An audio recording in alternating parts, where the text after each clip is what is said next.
Hi everybody, Colin Stevenson here, joined today by my hero, John Lenhart. Hi John. Hi.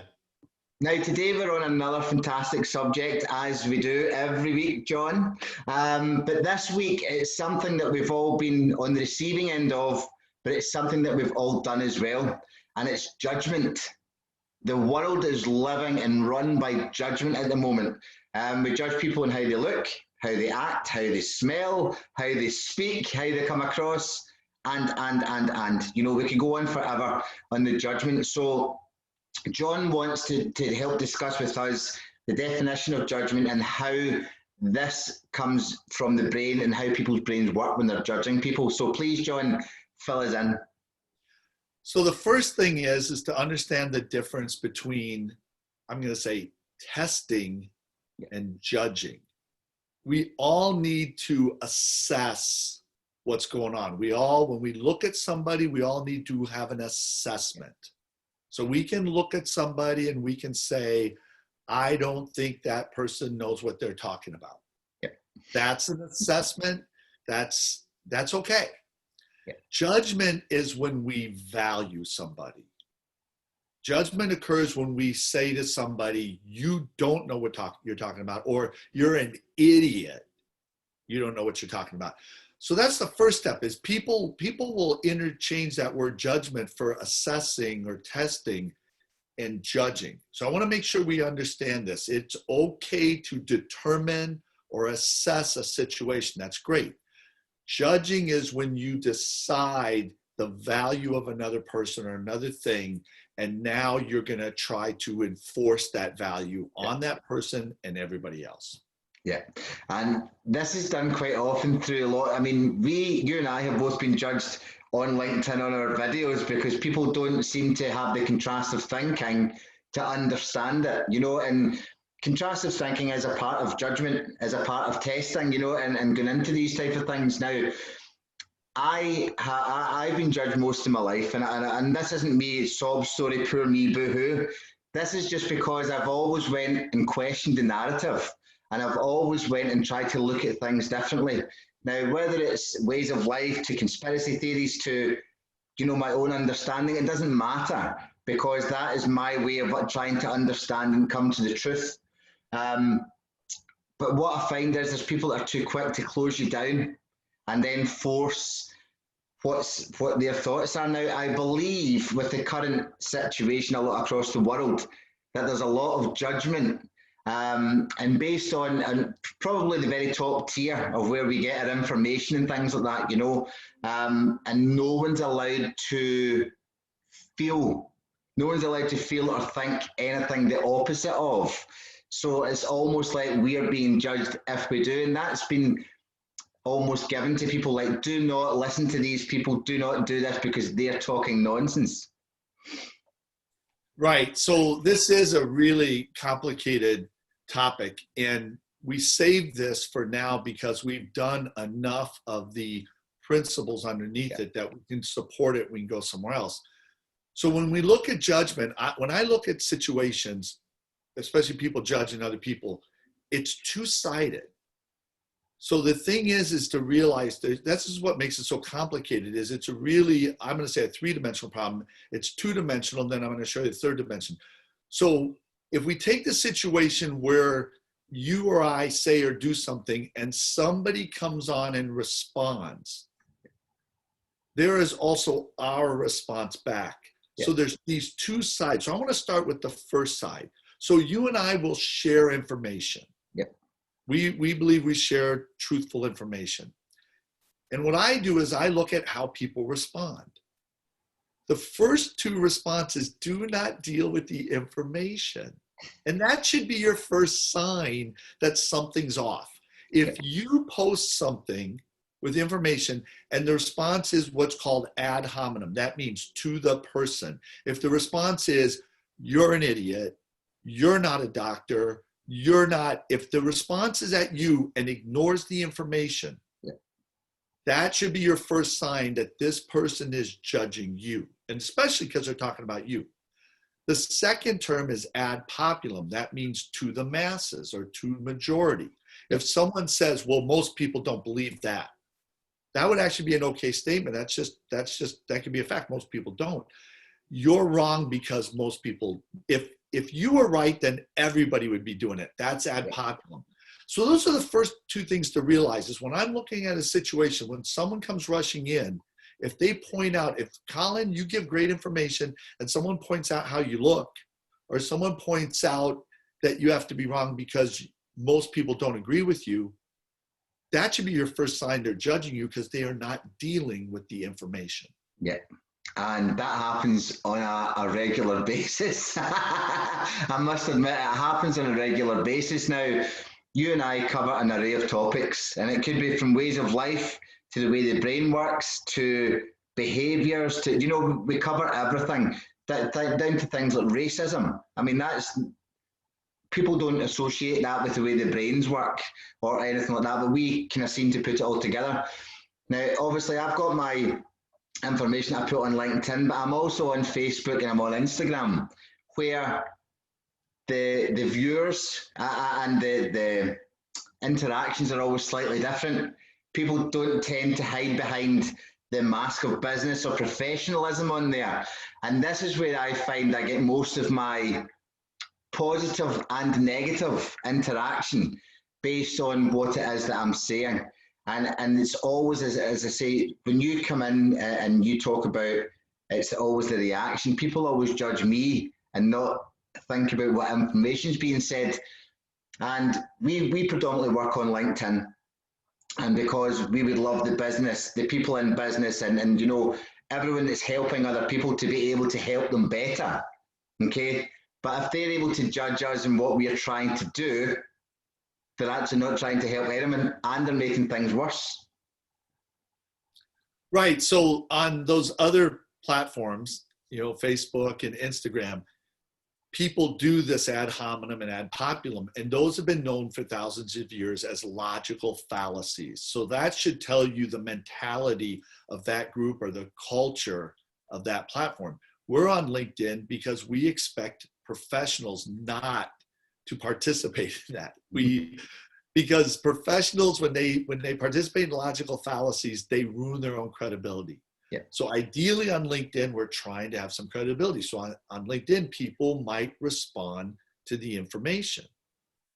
What happens is, and you mentioned racism, we talked about this, our brains naturally work according to what's called categorical thinking or analysis. Yeah. Our brains naturally pick things apart and try to categorize, what we're seeing to what we've known. And that is racist and sexist thinking. It's natural. So what can easily happen if they don't do the ad populum and ad hominem is people can easily start analyzing what you've written. They can look for where you're wrong.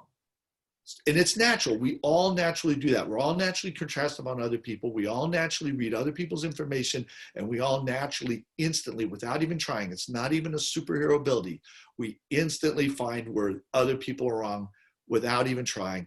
And then we comment on that. So that's the next thing that can happen is they can comment on that. Now, I believe that when we when we go in ourselves, rather than judge them for what they're saying, and we should judge, and not judge, maybe that's the wrong word to use, but judge ourselves and what we were thinking. And that's the contrastive thinking, it's more like, rather than prove them wrong, it's proving us wrong to find out if they're right.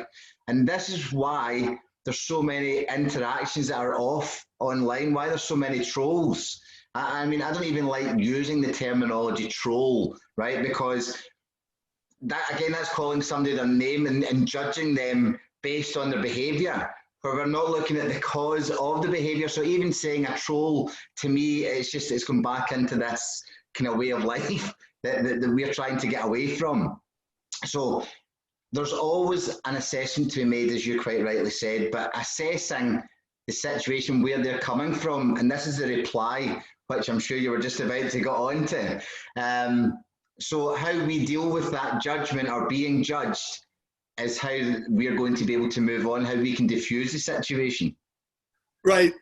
I love what you brought up about trolls, though, because you're guarding against doing what they're doing. So that was great to say. someone does this to me, they start analyzing or start picking apart. If I go, you're a troll, I just did what they did. And if they are truly a bully, if they've truly come on to bully you, to get you all, mad and yell back, then you just played into their hands. So this is that second dimension. So now I feel like I'm being judged. Now I feel like I'm being bullied. Contrastive thinking, you already said it. Let's take the backward step. What I like to do is take a backward step, and my thought is, I want to understand them. The best way to understand them is ask a question. A question is a backward step. So we can ask them, why did they say that? We could ask them, what they meant by a definition of a word they use. They'll use a word, like even if they say you're an idiot, what do you mean by idiot? I have helped students diffuse situations in classrooms. They don't believe this will work, but some student will say you're an idiot. And I say to the student, why don't you ask them, what do you mean by idiot? And they're like, I don't want to. I go, watch. And it completely diffuses the situation, because what's happening? The bully wants to feel good about themselves at the expense of another person. So they call that person an idiot because they're really good at proving other people wrong. Yeah. When the person getting bullied says, what's your definition of an idiot? If the bully gives a definition, then it's possible for the bully to be wrong. Yeah. The bully is guarding against being wrong, so he doesn't want to answer that question. And it's always a shock for the students to go, it just stopped. Why? Because the bully's goal is to point out to feel good about themselves because they pointed out your problem. Yeah. And the minute you give them a chance to flip places and go, well, you offer something that I can find problems in, they're going to go, oh, I'm not going to do that because that's what I do. I get other people to share so I can pick them apart and feel good about myself. I'm not going to share. And it's dissolved by just asking them a question. Yeah. And again, we could talk about this for hours. So when you go into politics, when you go into all these different things, you go into law, you go into all these things, you'll always find, whether you look at them as a bully or not, there's always one one side that's powerful and one side that's weaker. This is why the questions all come to us, so that then they can pick apart. So if a police officer was to come up and pull you up for your driving or at the side of the road, they ask the questions. They give you that. You're not allowed to ask questions, because then if they can put themselves in our position, which can be used against them. Now, this is why we get given, you have your right to remain silent. And there's not enough people that actually do that. There's not enough people that actually remain silent, because they all want to kind of take back this power. But unfortunately, in a way that they can't take it back from the badge as such. So what they do is they say too much and they try and get themselves out, but they dig themselves deeper in. And it's very, very similar to lots of different ways of life and online. So the information that we put out there is very, very similar. So then when we're trying to take this back, let me say it, they bully us, we try and take it back off of them. This is where it turned into this mess. It's like spaghetti junction worth of communication. And if we ask that question, and I talk about people in relationships about this all the time, if they come home and they've had a bad day, someone tells you you're an X, Y, or Z because you just are, and then you ask them the definition and they can't do it, and then you walk away. It's very similar to online as well. Right, but you make an amazing point about the police officer who asks the questions. A judge, you can't ask questions of a judge. The judge asks the questions. So we know that these people have taken this position of authority by being the ones who ask the questions. Yeah. And yet we always want to make statements on other people to feel in charge. Yeah. That's the definition of mental illness. Yes. To have a solution to settle yourself that is the opposite of what will actually settle yourself. And that's what we need to do.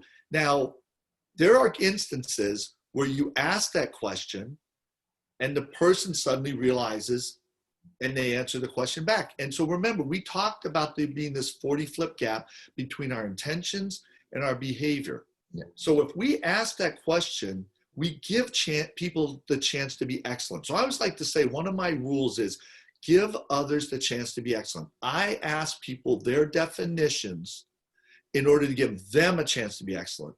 When they don't answer the definition, they are proving they aren't excellent. When they do answer the definition, lo and behold, you can actually build a friendship. Yeah. That's what you and I did, Colin. The reason you and I are friends, it all began by you being the first person on LinkedIn after about 2.5 months who answered a question I asked of you. And what I want to talk about in next week is I want to talk about friendship, because I think the other half of judgment is friendship. I think people miss out on a lot of friendships because they instantly judge. And the people they would actually be the best friends with are the ones that they have the most tension with and don't know how to get over that. And there's a lot of people who do not know how to make friends, and they do not know how to grow friendships. So I want to talk about that next time. But that's one of the effects of judgment. If you handle this well, you can actually make and build a friendship. Yeah. And this is why I believe that I find it easy to make friends with people. And I mean from all walks of life. It doesn't matter if they're a multimillionaire to a homeless person with no money in the street. It doesn't matter, because I don't look at that. I don't look at them for what they do, or I look at them for who they are and what I feel. And everyone always asks me, how do you find it so easy to go in and make friends with people? And it's because I don't judge. You know, I assess, absolutely. I will test a situation, you know, but I will not put any judgment on anything, because again, we can all be pleasantly surprised. Now, there's nobody in the world, if you and I didn't know each other and they spoke to you on your own and they spoke to me on my own, there's probably nobody in the world that would put us two together to be such close friends. And again, I'm looking forward to next week because we can go back. But going back to the judgment thing for today, in terms of judgment, what would you say to people? How can they change their minds in judgment? How can they become more conscious of not judging others? Well, the best way is to flip it around and is to say, how would I like someone saying this to me? And we've done, that's how depression happens, is judging. When I help people, and we did a whole video on this, what happens with depression is someone judges somebody for something, and then when they do the same thing, they don't want to be judged for it. And that's where your unconscious goes, there's a contradiction. So I think it's really important to understand the difference between judging and assessing. And that comes out in your communication. Yeah. And we talked about it. The best way is to do these 3 guidelines for good communication. Make statements on yourself. I think, I believe, I feel, it seems to me. Ask questions of others, answer other people's questions. If you do that, you will not be able to judge somebody. Yeah. So that would be the ideal thing to do, is in order to do that. Now, we also talked about this samurai technique for dealing with bullies. Yes. And we have this conflict series. So I'd have people go through that for the specifics on this. But the opposite of those 3 guidelines is what a bully does. They make statements on you. They don't ask questions. They don't answer questions. So what we've said is we ask people their definition. And if you always take a backward step, and you let this person, you end up doing an unconscious confrontation on them, and you let them sit in that, it's going to take care of themselves. It's going to change their behavior. And then we talked a lot about karma or justice, is basically you accumulate that. So the thing though that I really wanted to talk about is how do we handle being judged? Because it's really, the problem is when someone judges you, they're really saying more about themselves than they are about you, unless you don't handle the judgment well. Yeah. Then you're showing your self-esteem. And down the road, I know we both want to do a video on self-esteem. So I want to talk about 2 things I help people do to grow their self-esteem or to handle judgment. And I think you've already hinted at you do one of these. But the first thing to do is to have empathy or feel sorry for the person. Yeah. When people judge you, think about it. What kind of life are they living? And I'm talking about people who, after you ask them the question, they yell more, they scream more, they put you down more. Do you want to live their life? Do you want to live a life where you're so insecure and you can only feel happy by tearing other people down? No. Yeah. And I can feel sorry for that person. You're a compassionate person. You do this naturally. And I find when I put myself in their shoes, I never used to when I was younger. I used to be very insecure, and I used to be able to, react in a certain way where it was totally unhealthy, and it did cause me mental problems. Now, I believe everyone is their own mental problem if they have mental problems, okay? Never mind the labels or the diagnosis that's given from other people, okay? If you have a mental problem, it's you that's the mental problem. That's what I believe. And because I was never be able to, I had to be right. I had to be, I had to fight against it. I could never take what somebody else was saying. So I never got to that place until later on, until I was about 33, 34 years of age. So it was a difficult first 33, 34 years of my life. But then once it hit, once the nail went on the head, I was like, wow, it's gone, and I was able to start living this kind of life of more flow as much as I could until I understood what it was properly. So yeah, so I did feel sorry for people. And now when people say, if there's something that I'm talking about in my life that's not going right, and I go, that's terrible, they shouldn't do this and they shouldn't do that. And I'll say, do you know what? It's actually a shame for them because they're in that mindset. And then they look at me and they go, did you really just say that? They've done this to you and you, like, yeah, I can't change it. Right. And so you've grown in self-esteem too. Yeah. That's the thing is part of that is growing in self-esteem. The second step, so when people get through that stage, and like you said, I feel sorry for them. The second step is to think about how you can grow from the situation. The thing is everybody needs to be resilient. That means to be able to get your thought process, to be able to focus and stay there while everybody's trying to drag you down. And we need to grow in our ability to handle tension. That's a conjunctive. We talked about conjunctive. So we're pulling a lot of stuff together in this video. I like to say to people when I go to these classrooms, I'll ask the students, what did you do this week that was this much more tense than last week? I'm not asking you to grow in this much tension. I can't handle this much more tension than last week, but I can handle this much more. Every week, I am trying to step into a situation that is at least this much more tense than last week because I want to grow in my ability to handle tension. That's part of me building my self-esteem. When something happens, I now look at it as like, oh, here's the thing I can check off. I've been looking for the opportunity to happen, and we all get plenty of opportunities to step into tension each week, more than we've ever had. Yeah. Step into it, I get to handle it, and then I know I am growing in that way. So the second way is to look at the bullying as your opportunity for your growth, because I completely agree with you, Colin. These mental issues are our response to our situations. It's not what's happening to us. We can thrive by being bullied. Yeah, or absolutely. We can wilt by it. So, and I think it's down to people's definition of resiliency, right? I would say the majority, and I believe this, that the majority of people believe that resiliency is to defend, and this is where they lose energy. They're always on the back foot, and they're never going to gain energy, which causes a frustration, and for them to act out and try and gain more strength by being louder, rather than taking that backward step and understanding what's happening on the other side. So I think possibly we could have one on a show on resiliency and explain to people what the real meaning of resiliency is, because resiliency should actually make you gain energy. It's not about staying in a situation and feeling drawn down because it's like, I'm not going to go down, but this is really killing me inside because this person's really been bad to me. And it's about saying, okay, I understand where they're coming from. I can see they're in a bad position, and then allowing that to right, okay, well, I'm fine. It's not against me, it's against them, and building themselves up. And I find this is where probably the main problem is within the kind of judgment. Mental health begins in definitions. And if your definition for resiliency is getting back up after you're knocked down, then the most resilient people have to get knocked down a lot.